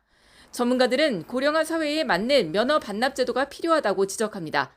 고령 운전자 면허 반납 대상을 현재 65세 이상에서 사망사고 피해가 급증하는 75세 이상으로 높이고 나이 그리고 도시 농촌 거주 여부에 따라 반납 조건과 혜택을 달리해야 한다고 조언했습니다. 운전의 질이 예전보다 나빠지는 것은 사실이지만 그렇다고 통계를 보면 사고를 더 많이 내는 것은 아니기 때문에 무조건 위험한 계층으로 낙인을 찍을 수 있는 그런 것은 아니라는 걸. 서울시는 연령 관계없이 운전 능력에 기반한 면허 규제 방안을 연말까지 발표할 방침입니다. 경찰청 역시 내년부터 가상현실 운전평가 제도를 토대로 운전거리와 시간 등을 제한한 조건부 면허 시범 사업을 시작합니다. 손해보험협회도 앞서 일본이 고령 운전자에게 페달 오조작 방지와 급제동 장치 설치 보조금을 지급했더니 사고가 41% 줄었던 만큼 관련 지원 사업을 계획하고 있다고 밝혔습니다. YTN 김현아입니다. 온라인 의사 커뮤니티에 올라온 환자 조롱글 30여 개에 대해서 경찰이 내사에 착수했습니다. 경찰은 최근 젊은 의사 중심의 온라인 커뮤니티에 매일 1,000명씩 죽어나갔으면 좋겠다는 등 환자에 대한 폭언이 담긴 글이 올라온 데 대해 보건복지부의 수사 의뢰를 받았습니다. 경찰은 또 의사 블랙리스트 접속 링크를 해외 사이트에 공유한 3명을 특정해서 추적하고 있다고 밝혔습니다.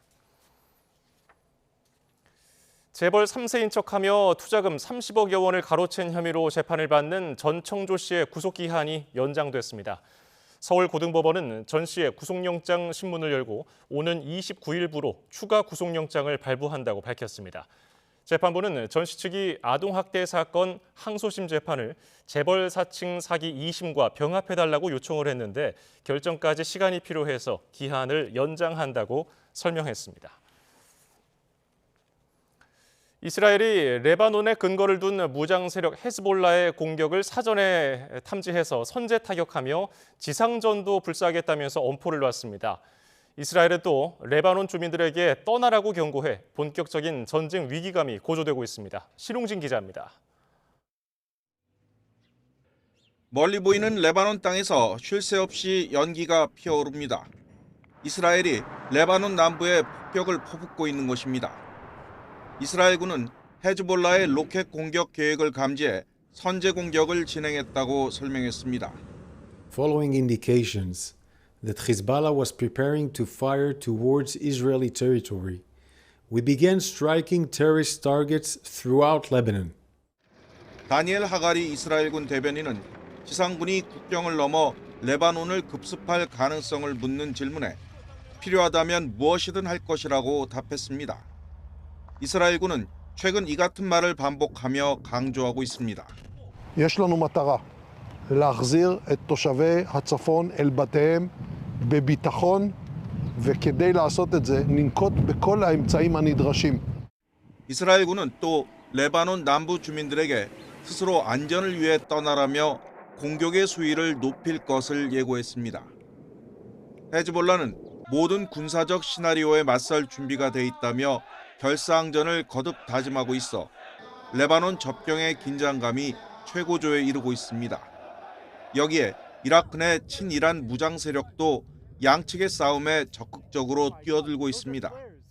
이라크 이슬람 저항군은 연일 이스라엘에 드론 공격을 하고 있는데 이스라엘은 전투기를 동원해 모두 성공적으로 요격했다고 설명했습니다.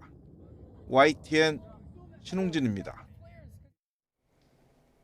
9월 하순에 접어들어서야 완연한 가을 날씨가 찾아왔습니다. 내일도 아침에는 쌀쌀함이 감돌겠지만 한낮에는 서울이 28도, 대구 27도로 낮더위가 나타나겠는데요. 당분간 일교차가 10도 이상 크게 벌어지는 만큼 환절기 옷차림에 주의하셔야겠습니다. 내일도 높고 파란 가을 하늘이 함께하겠지만 경남 해안과 제주도에는 빗방울이 떨어지는 곳이 있겠고요. 해안에는 너울성 파도도 높게 일겠습니다. 내일 아침 출근길에는 겉옷 하나 챙기셔야겠습니다. 내일 서울 아침 기온은 16도, 대전과 대구는 15도에서 출발하겠고요. 한낮에는 가을볕에 기온이 크게 오르겠습니다. 내일 서울 낮 기온은 28도, 대전과 대구 27도, 부산 28도까지 오르겠습니다. 당분간 내륙은 대체로 맑은 가운데 일교차가 크게 벌어지겠고요. 낮 동안에는 예년보다 더운 날씨가 이어질 전망입니다. 지금까지 날씨 정보였습니다.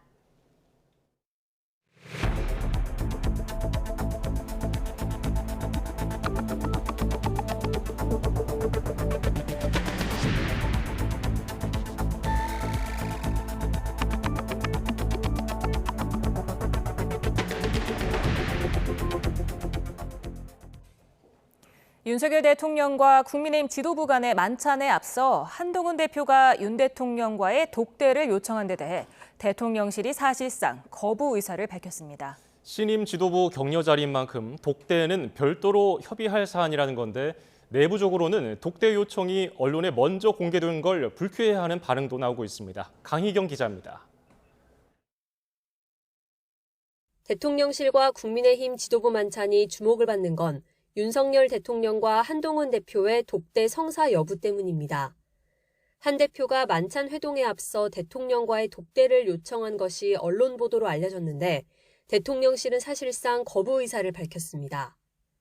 대통령실 관계자는 이번이 신임 지도부를 격려하는 자리라며 한 대표와의 독대는 별도로 협의할 사안이라고 선을 그었습니다.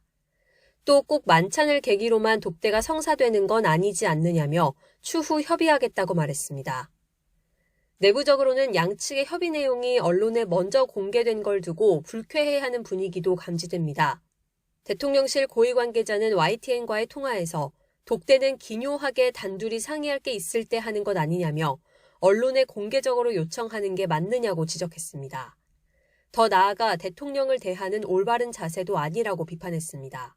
불편한 기류는 내년도 의대 정원 조정 문제 논의 과정에서도 이어질 것으로 보입니다. 만찬에서 자연스레 의료개혁 문제가 논의될 텐데 내년도 증원 규모도 여야의정 협의체 의제에 포함하자는 한 대표 측 입장과 달리 대통령실은 조정이 불가능하다고 거듭 강조하고 있습니다. 그러면서도 대통령실은 협의체의 조속한 가동을 위해 의료계를 설득하는 과정에 당정이 같은 마음으로 협력하고 있다고 밝혔습니다. 당정 간 불협화음이 연일 노출되고 있다는 분석이 높은 가운데 이번 만찬에서 양측이 어느 정도의 합의점을 찾아내느냐가 갈등 봉합의 관건이 될 것으로 보입니다. YTN 강희경입니다. 국민의힘 한동훈 대표는 대통령실이 독대 요청에 거부 의사를 내비치자 따로 전달받은 건 없지만 이번에 만나기 어렵다면 조속한 시일 안에 만나야 한다 생각한다고 밝혔습니다. 한 대표는 자신은 지금 공개적으로 말하기 어려운 중요한 사안들이 있고 그 사안에 논의가 필요한 상황이라며 이같이 말했습니다. 한 대표는 내일 만찬 불참 여부를 묻는 말에는 대답하지 않았습니다. 검찰이 공직선거법 위반 혐의로 이재명 대표에 대해 징역 2년을 구형한 뒤 정치권 후폭풍이 거셉니다. 민주당은 즉각 검사의 법 왜곡죄를 처벌하는 법안을 처리하겠다고 나섰고 국민의힘은 이재명 방탄용이라며 검사 보복을 멈추라고 반발했습니다. 정인용 기자입니다.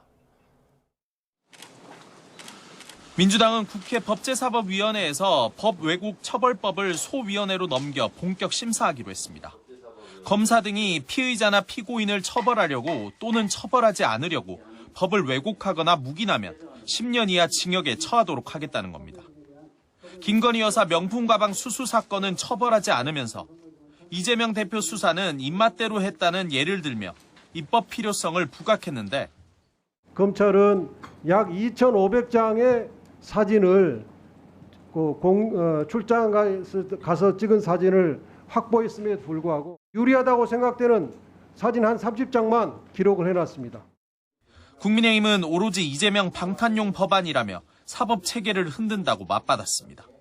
이재명 당대표를 기소한 검사 그리고 그에 대해서 유죄 선고를 할 판사에 대해서 형법에다가 이런 처벌 조항을 넣어가지고 법원과 검찰을 겁박하겠다 하는 취지로 만든 법들이에요. 민주당은 또 다음 달 2일 쌍방울 대북 송금 의혹을 수사한 검사에 대한 탄핵소추 사건 청문회 실시를 의결했습니다. 당 차원에선 옛사위 특혜 채용 의혹으로 검찰 수사를 받고 있는 문재인 전 대통령을 예방해 검찰개혁 필요성에도 재차 목소리를 높였습니다. 전 대통령조차 이렇게 하는데 우리 국민들이 얼마나 힘들겠는가. 그래서 우리 검찰에 대한 개혁이 정말로 필요하다 이렇게 말씀을 하셨습니다. 국민의힘은 이 대표를 상대로 조용히 재판 결과를 기다리고 불복하지 말라고 촉구했습니다. 민주당을 향해선 국회 권력으로 검찰을 협박해도 진실은 가려지지 않는다고 날을 세웠습니다. 민주당은 부끄러운 줄도 모르고 검사들에 대한 보복에만 열중하고 있습니다. 검사에 대한 탄핵 청문회 개최를 강행하는 동시에 검수완박 시즌2 입법까지 하겠다고 합니다. 참으로 개탄스럽습니다. 이 대표의 재판 리스크가 본격화됐다는 분석 속에 법인카드 유용 의혹 검찰 수사도 진행되고 있는 만큼 이에 반발하는 야당의 검찰 압박도 당분간 거세질 거란 전망이 나옵니다. 다만 공직선거법 사건 1심에서 이 대표가 유죄를 선고받을 경우 야권의 검찰 압박은 물론 검찰개혁 동력에도 타격이 적지 않을 거란 관측도 나옵니다. YTN 정인용입니다. 문재인 전 대통령은 자신 가족에 대한 검찰 수사를 두고 검찰이 무도하고 불법적인 정치 검찰의 행태를 노골적으로 보이고 있다고 비판했습니다. 민주당 전 정부 정치탄압대책위 위원장 김영진 의원은 경남 양산 평산마을을 찾아 문 전 대통령을 만난 뒤에 기자들을 만나서 문 전 대통령이 이같이 말했다고 전했습니다. 또 문 전 대통령이 전직 대통령에게조차 이렇게 하는데 국민은 얼마나 힘들겠냐고 걱정하면서 검찰 개혁이 정말로 필요하다는 말도 했다고 설명했습니다. 인공지능 이미지 합성 기술을 이용한 성착취물 범죄의 처벌 수위를 높이는 딥페이크 성범죄 방지법이 소관 상임위를 통과했습니다. 여야는 이를 포함해서 오는 26일 본회의에서 모성보호 3법 등 여야 합의 민생 법안을 처리한다는 방침입니다. 강민경 기자입니다. 국회 여성가족위원회를 통과한 딥페이크 성범죄 처벌 강화법은 아동 청소년을 대상으로 하는 인공지능 성착취물의 수사와 처벌을 강화하고 피해자를 보호하는 걸 골자로 합니다.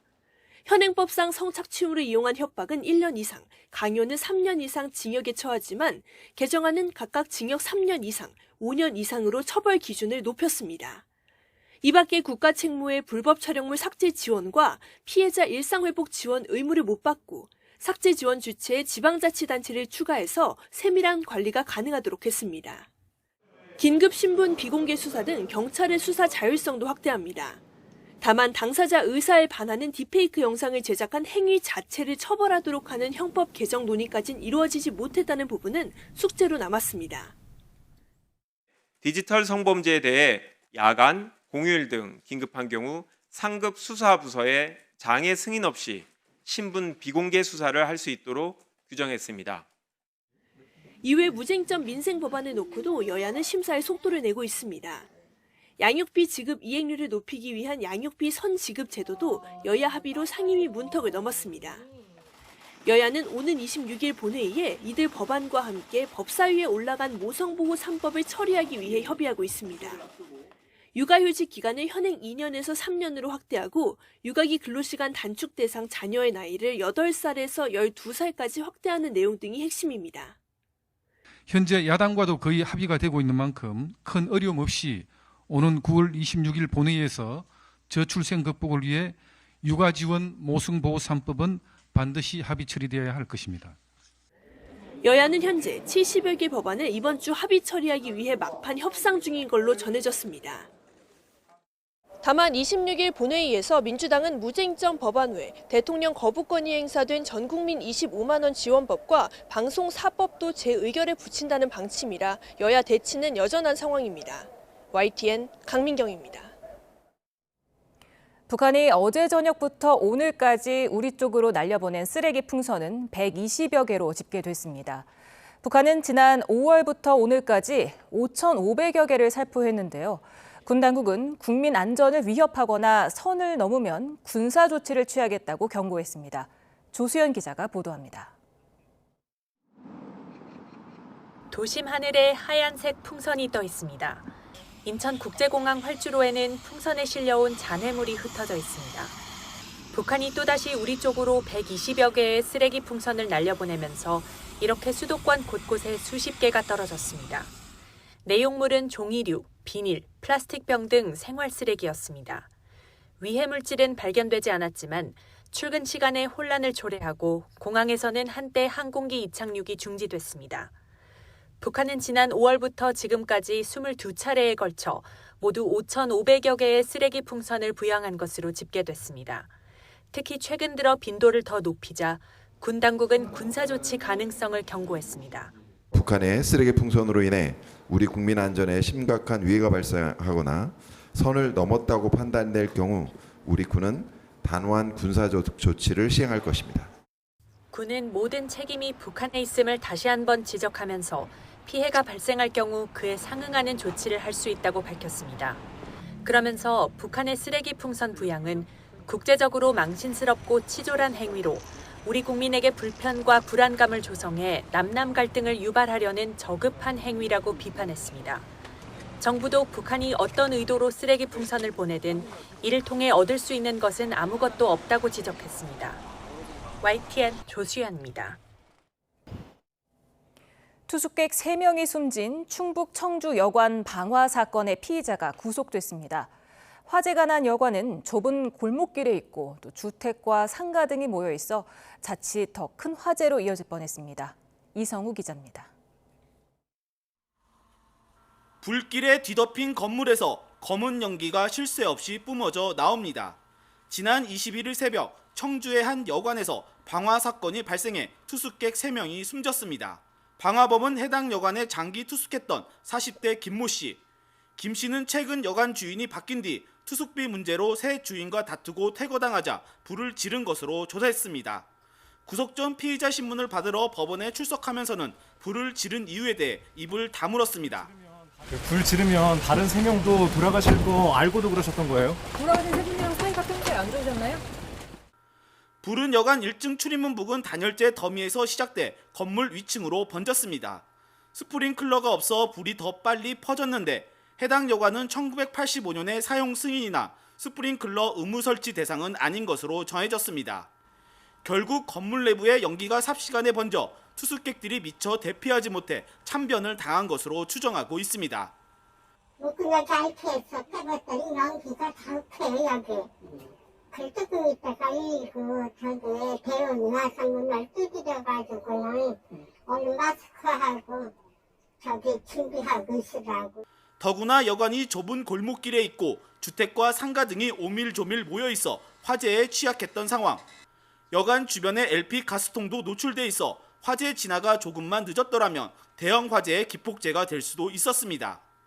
제 뒤로 보이는 곳이 화재가 발생한 여관입니다. 여관과 상가가 한 건물을 사용하고 있는데 화재 당시 비가 내리지 않았으면 더 큰 피해로 이어질 뻔했습니다. 경찰은 숨진 투숙객들의 부검을 국립과학수사연구원에 의뢰하고 피의자 김 씨를 상대로 자세한 사건 경위를 조사하고 있습니다. YTN 이성호입니다. 새해 첫날 5명의 사상자를 냈던 강원도 평창의 LPG 충전소 폭발 사건 기억하시는지요?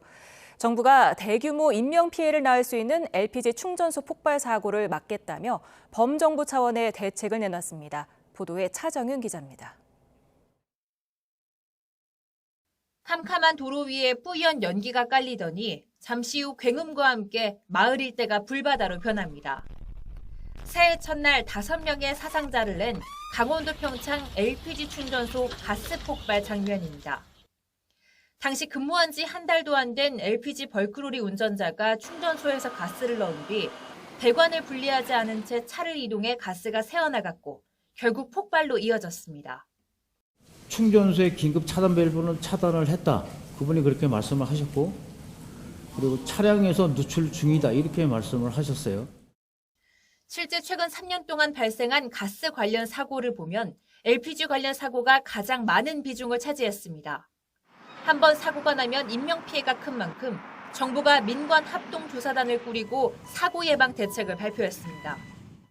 우선 가스가 새면 외부에도 알람 경보가 들리도록 개선하고 스마트폰을 활용해 가스를 차단할 수 있는 장치를 개발하는 방안이 포함됐습니다. 또 정기검사 외에도 불시검사를 도입하고 현장에 안전관리자가 상주하지 않을 때 부과하는 과태료를 현행 200만 원에서 최대 1,000만 원까지 높이기로 했습니다.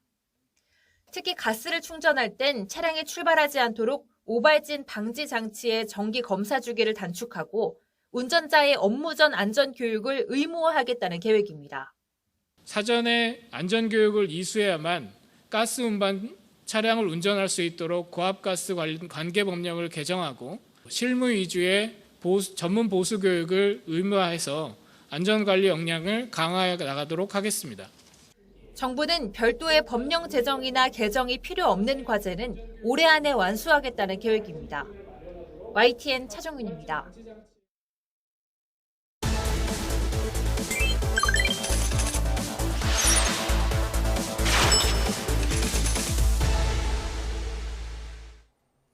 뉴스플러스 오늘의 경제 픽입니다. 고물가 고금리 시대에 소비 경향이 변하고 있습니다. 한 번 사는 인생을 즐겨보자는 욜로가 한때 유행이었다면은 최근에는 소비를 줄이는 무지출 챌린지가 SNS를 중심으로 퍼지고 있습니다. 실제로 소비 경향 빅데이터 분석 결과 자산 등을 과시할 때 쓰이는 단어 플렉스나 인생을 즐기자는 의미로 쓰인 욜로 언급은 2년 전보다 거의 2만 건 줄면서 12% 감소했고요. 반면에 무지출, 무소비 언급은 2배 가까이 증가한 모습입니다. SNS나 인터넷 커뮤니티 등에서 상품 최저 가격 사이트 같은 정보도 활발하게 공유가 되고 있었는데요. 절약과 관련한 빅데이터를 분석한 결과 비용과 가격, 할인 등이 상위권을 차지했습니다. 가격 대비 성능을 추구하는 소비자들에게 자체 브랜드, TV 상품도 꾸준히 관심을 받고 있죠. SNS나 커뮤니티 등에서 TV 상품 언급이 올해 2분기에 5만 건을 넘는 등 증가하는 추세입니다. 자, 물가가 오르면서 식비도 부담으로 다가오죠. 저렴한 가격에 간단하게 먹을 수 있는 간편식 수요가 커지고 있습니다. 유통업체들도 간편식 품질을 높이는 등 경쟁력 확보에 나섰습니다. 황보혜경 기자입니다. 주방에서 방금 만든 볶음밥과 탕수육을 장바구니에 넣습니다. 대형마트에서 파는 즉석조리 식품으로 뷔페처럼 가짓수가 200개가 넘습니다. 원래는 신선식품들이 놓여있던 자리입니다. 지금은 이렇게 즉석조리식품 판매대로 바뀌었는데 2030 세대 발길이 늘고 있습니다. 집에서 음식을 직접 해먹는 것보다 비용과 시간 모두 아낄 수 있어 인기입니다. 요리했을 때는 재료를 하나하나 사야 돼서 남는 게 더 많아가지고 간편식을 좀 많이 요즘 찾는 것 같아요. 나가서 사 먹는 것도 훨씬 싸가지고. 바쁘게 나갈 때라든가 급하게 뭐 음식 먹고 나갈 때 필요할 때 그럴 때는 간편하게 좋습니다. 시간도 많이 절약되고요. 고물가의 간편식 수요가 갈수록 커지면서 유통업체들은 편의성을 넘어 맛과 품질을 통한 경쟁력 확보에 나섰습니다. 또 다른 대형마트에서는 지난달 냉동 밀키트 매출이 한 달 전보다 35% 늘었습니다. 이에 따라 식품업체와 협업해 가정 간편식 제품을 계속 확대해 나가기로 했습니다. 간편식의 대명사인 편의점 업체의 경우 도시락에 들어가는 돼지고기 반찬에 냉동육 대신 국내산 냉장육을 사용하고 있습니다. 시간 대비 성능, 즉 시성비를 중시하는 소비 경향에 따라 간편식 시장도 프리미엄 경쟁이 붙고 있습니다. YTN 황보혜경입니다. 얼마 전에 인터넷 커뮤니티에서 화제가 됐던 배추 사진입니다. 자세히 보시면요. 가격에 22,000원이라고 쓰인 거 보실 수 있습니다. 누리꾼들은 이 사진을 보고요. 올해 김장은 포기다. 배추 꼭뜨기 손 떨린다. 배추 때문에 비상이다. 이런 가격이 충격적이라는 반응을 보였습니다. 하나로마트는 2만 원이 넘는 배추 가격에 대해서 일부 지역의 상황이라고 설명했습니다. 지역 농협은 개별 가격 정책을 따른다고 덧붙였는데요. 하나로마트는 공식적으로 현재 배추 한 포기에 1,900원, 할인 쿠폰을 적용하면 8,700원에 판매하고 있다고 밝혔습니다. 한국농수산식품유통공사에 따르면 지난 20일 기준으로 배추 가격은 지난해보다 63% 이상 올랐습니다. 자, 그리고 김장철이 다가오면서 비싼 배추 대신해서 다른 재료 생각하시는 분들 계시죠? 그런데 깍두기를 담글 때 쓰는 무 가격은 지난해보다 69% 비싸졌습니다. 열무, 오이도 만만치 않았는데요. 열무 44%, 오이 14% 올랐습니다. 추석 명절도 지났지만은 고공행진 중인 채소값 언제쯤에 떨어질까요? 농림부는 기온이 선선해지면서 다음 달 중순에는 배추 가격이 안정될 것으로 전망을 했지만 가을 날씨가 변수가 될 전망입니다. 오동건 기자입니다. 배추를 들었다 놓는 소비자, 여전히 비싼 가격이 아쉽습니다. 배추 한 통에 한 5, 6천 원 생각을 했거든요. 근데 지금 이거 세일을 했는데도 뭐 8천 원이 넘잖아요. 이 한 통에. 제가 들고 있는 이 배추 한 포기의 가격은 8,700원 정도입니다. 자, 그런데 보시면 알겠지만 원래 가격은 1,900원. 정부에서 할인 행사를 했기 때문에 그나마 이 가격이 가능했습니다. 지난 20일 기준 배추 한 포기의 소매 가격은 8,989원. 지난해보다 45%, 평년보다 24% 오른 가격입니다. 올해 여름 이례적인 폭염으로 여름 배추의 품질이 떨어진 데다 재배 면적도 줄고 있습니다. 그리고 작년에 비해서 올해가 재배 면적이 굉장히 감소한 것으로 나타내고 있어요. 그러다 보니까 공급량 자체가 크게 줄어서 농식품부는 점차 기온이 내려가며 수급 상황도 개선될 것으로 기대하고 있습니다. 특히 해발 400에서 600m인 준고랭지 지역 배추의 공급이 확대되며 다음 달 중순쯤엔 가격이 안정될 것으로 전망했습니다. 하지만 변수는 날씨입니다. 피해가 크진 않았지만 당장 이번 폭우가 완도와 상주 등 일부 배추밭에 상처를 입혔습니다. 배추는 생육기간이 있고 한국 기후가 열대화되고 있습니다. 바로 이런 이유 때문에 배추 작황이 미확정이다. 시간이 지나봐야만 알 수 있다. 날씨에 따라 작황은 언제든 변할 수 있어 정부의 예상대로 다음 달 배추값이 안정될 수 있을지 미지수입니다. YTN 오동건입니다. 이달 들어서 20일까지 수출이 소폭 감소한 것으로 나타났습니다. 관세청은 이달 1일부터 20일까지 수출은 356억 달러로 지난해 같은 기간보다 1.1% 줄었다고 밝혔습니다. 추석 연휴로 조업 일수가 감소한 영향으로 조업 일수를 고려한 하루 평균 수출액은 18% 증가합니다. 품목별로 보면 반도체가 26.2%, 컴퓨터 주변 기기가 75.6% 수출이 늘었지만 승용차와 석유 제품은 각각 8.8%, 그리고 5% 감소했습니다.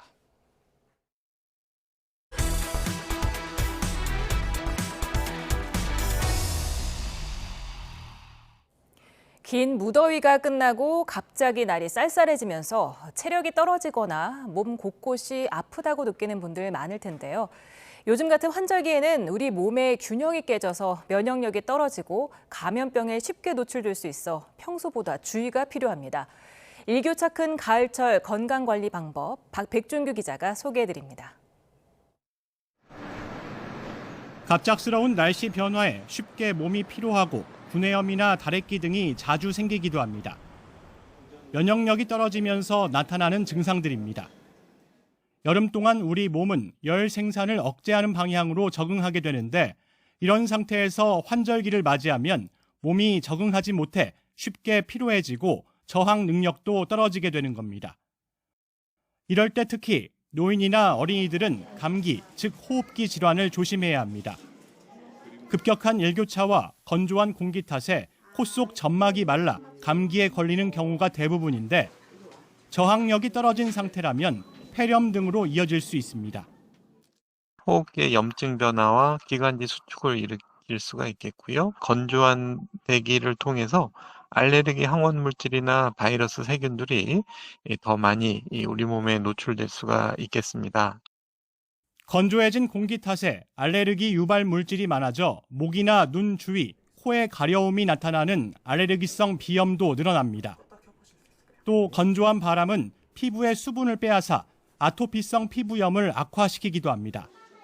원인 모를 복통에 시달리는 경우도 있는데 면역력 저하로 세균 바이러스가 침입해 염증이 생기면서 배탈이 잦아질 수 있습니다. 또 여름철 식중독 관리와 같이 음식을 잘 끓여 먹고 익혀 드시고 또 따뜻한 상온에 식재료 같은 것을 방치하지 않도록 관리해 주시는 것이 필요하겠습니다. 환절기 건강관리의 핵심은 체온과 면역력 관리입니다. 외출 후 손발을 씻는 등 위생관리에 특히 신경 쓰고 적절한 체온 유지를 위해 겉옷을 챙기고 따뜻한 물을 자주 마시는 것도 중요합니다. 충분한 수면도 필요한데 하루 7시간에서 8시간 자야 하고 특히 멜라토닌 분비가 많은 밤 11시에서 새벽 3시 사이에는 깊은 잠을 자도록 노력해야 합니다. 이와 함께 하루 30분 이상 몸에 땀이 날 정도로 운동하는 것도 환절기 건강관리에 도움이 됩니다. YTN 백종규입니다.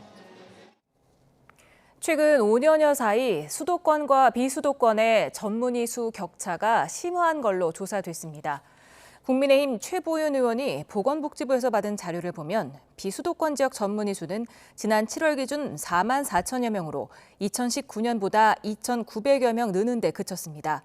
이에 비해 수도권 지역 전문의 수는 5만 4천여 명으로 같은 기간 8,600여 명 늘어나 증가분이 3배 가까이 차이 났습니다. 일본 노토 지역의 기록적인 폭우로 집이 떠내려가고 토사가 무너지면서 인명피해가 잇따랐습니다. 지진 복구도 제대로 안 된 상황에서 수막까지 덮치며 주민들의 일상생활 복귀가 한층 어려워지고 있습니다. 도쿄에서 김세호 특파원의 보도입니다. 흙탕물이 거세게 흐르는 가운데 주택 장애물로 보이는 나무 조각들이 어지럽게 쌓였습니다. 바로 옆 주택들도 심하게 훼손됐습니다. 산 비탈면 토사가 집을 완전히 삼키면서 지붕만 간신히 보입니다.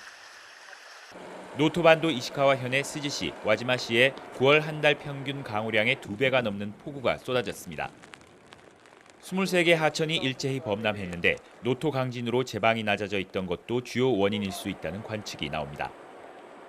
갑작스럽게 불어난 물에 하천변에 있던 주택 4동이 휩쓸려 가기도 했습니다. 급류에 휩쓸리거나 무너진 토사로 사망자와 실종자도 속출했습니다. ずっと読んだら人ってはどこにおるかって言って読んどったけど何もダメやったって何も返答なかったって。 지난 1월 노토반도 대지진 당시 이재민들에게 제공된 가설주택에도 침수 피해가 잇따랐습니다. 昨日はちょっとここ水入ったぐらいですかね。でもやっぱそこの隙間とかから水入ってきて。 도로 곳곳이 끊겨 마을 115곳이 고립됐고 천여 명이 피난소로 대피했습니다. 이미 노토 대지진 당시 지반이 약해져 있어 비가 그친 뒤에도 산사태 위험은 여전합니다. 노토 대지진의 상흔이 채 가시기도 전에 역대급 폭우까지 덮치면서 노토 지진 피해 주민들의 일상 복귀는 한층 어려워질 전망입니다. 도쿄에서 YTN 김세호입니다. 우리나라와 체코가 원전 동맹으로 거듭난 가운데 양국 경제계 역시 포괄적인 협력 체계로 나아가는 발판을 마련하고 있습니다. 대통령 순방에 동행한 경제사절단은 미래 산업은 물론 우크라이나 재건 등에서 힘을 합치기로 뜻을 모았습니다. 박기환 기자입니다. 윤석열 대통령의 체코 순방에 동행한 경제사절단에는 삼성과 SK, 현대차, LG 등 4대 그룹 회장이 총출동했습니다. 양국 경제계인사 400여 명이 한자리에 모인 비즈니스 포럼은 원전을 넘어선 전 산업 분야에서의 경제 협력을 약속했습니다. 원전 협력과 또 다양한 에너지 분야의 협력을 이어나가야 할 것입니다. AI, 반도체, 배터리 등 첨단 산업 분야에 또한 A long-term successful cooperation brings visible benefits and hard to dispute achievements to both sides, but also creates a good foundation. 572만 달러, 우리 돈 76억 원 규모 계약이 체결되는 성과도 거뒀습니다. 미래 자동차 등 첨단 분야에서 실질적인 협력을 하는 것으로 뜻이 모아졌습니다. 우리 기술로 만든 수소 연료 전지를 유럽의 친환경차에 적용하는 등 수소 사회를 앞당기기 위해 완성차 업계가 손을 맞잡은 겁니다. 원전 건설과 관련해선 굵직한 거래도 확정됐습니다. 양국 정상이 참석한 가운데 원전 수주 본 계약이 체결되면 체코 현지 기업에서 증기 터빈 생산을 맡고 우리 기업은 발전기 기술을 이전함과 동시에 2천억 원 규모의 투자를 약속했습니다. 원전 전주 계획에 걸쳐서 지속적으로 이익이 나오기 때문에 한국 기업들에게는 기회의 창이고요. 양국의 어떤 협력 그리고 경제 발전에 큰 긍정적인 역할이 기대됩니다. 이 밖에도 이번 경제사절단이 무역과 투자, 과학기술, 금융 등 분야에서 체결한 업무 협약만 모두 56건에 달했습니다. 중부 유럽 제조강국 체코와의 협력이 한 단계 더 발전된 가운데 유럽 원전 시장 진출의 전진 기지가 될 수 있을지 주목됩니다. YTN 박견입니다. 이번 주 세계 정상급 지도자들이 미국 뉴욕 유엔 본부에 모여서 국제사회 현안을 논의합니다. 최근 헤즈볼라와 충돌이 격화된 이스라엘 중동 분쟁 상황과 2년 넘게 장기화하고 있는 러시아 우크라이나 전쟁이 핵심 의제가 될 전망입니다. 정유신 기자입니다. 세계 주요국 지도자들이 뉴욕 유엔 본부로 속속 도착하고 있습니다. 현지 시간 24일부터 일주일간 열리는 유엔 고위급 주간을 맞아 정상급 지도자 140여 명이 유엔 총회장을 찾을 예정입니다. 미국 비밀 경호국과 뉴욕 경찰은 비상에 걸렸습니다. 유엔 건물 지하에 실시간 상황을 한눈에 볼 수 있는 브레인 센터를 통해 육해공 보안 위협에 대응하고 있습니다. We do surveillance, we monitor alarms, our daily UNHQ operations where we depend a lot on local. 먼저 열린 미래 정상회의에선 주요 과제의 해결 방안 등을 담은 미래를 위한 협약을 표결 없이 채택했습니다. From the Middle East to Ukraine and Sudan with no end in sight. Our collective security system is threatened by geopolitical divides, nuclear posturing, and the development of new weapons and theaters of war. 특히 이번 회의는 가자 전쟁이 1년 가까이 이어지는 가운데 헤즈볼라와 전면전 위기까지 임박한 상황이라 국제사회에 관심이 쏠립니다.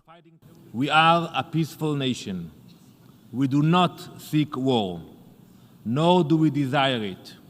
However, we will not stand by as our people are attacked. 현지 시간 26일 베냐민 네타냐후 이스라엘 총리와 마무드 아바스 팔레스타인 자치정부 수반이 차례로 연설에 나설 예정입니다. 볼로드미르 젤렌스키 우크라이나 대통령은 오는 24일, 러시아에선 라브로프 외무장관이 오는 28일 연설할 예정입니다. Нам потрібен мир. Саме так, як передбачено формулою миру. Саме так, як передбачено статутом ООН. 유엔에선 이 밖에도 해수면 상승과 핵 군축, 항생제 내성 문제 등 다양한 의제로 고위급 회의가 이어집니다. 한국 정부 대표로는 조태열 외교부 장관이 참석하고 오는 27일 총회 기조연설과 장관급 회의 등에 나설 예정입니다. YTN 정유신입니다. 이번 주 유엔 총회에 참석하는 외국 정상들이 미국 방문을 계기로 미 대선 후보들을 앞다투어 만나려 한다고 CNN이 보도했습니다. CNN 등에 따르면 수십 개 국가가 해리스 부통령과 트럼프 전 대통령 측에게 면담을 요청했고 일부 국가는 면담을 송사하기 위해서 자국 일정을 조정하겠다고까지 제안했습니다. 지금까지 양쪽 후보를 둘 다 만나기로 확정된 외국 정상은 우크라이나 대통령이 유일하다고 전했습니다.